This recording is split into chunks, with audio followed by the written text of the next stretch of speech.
Almost everything we think we know about addiction is wrong.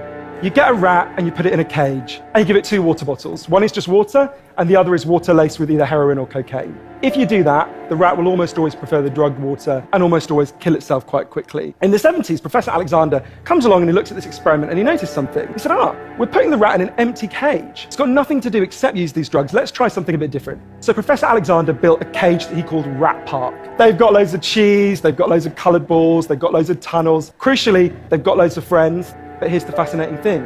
In Rat Park, they don't like the drugged water. You go from almost 100% overdose when they're isolated to 0% overdose when they have happy and connected lives. What if addiction isn't about your chemical hooks? What if addiction is about your cage? What if addiction is an adaptation to your environment? Maybe we shouldn't even call it addiction. Maybe we should call it bonding. Human beings have a natural and innate need to bond. And when we're happy and healthy, we'll bond and connect with each other. But if you can't do that because you're traumatized or isolated or beaten down by life, you will bond with something that will give you some sense of relief. Now, that might be gambling, that might be pornography, that might be cocaine, that might be cannabis, but you will bond and connect with something because that's our nature. The opposite of addiction is not sobriety. The opposite of addiction is connection.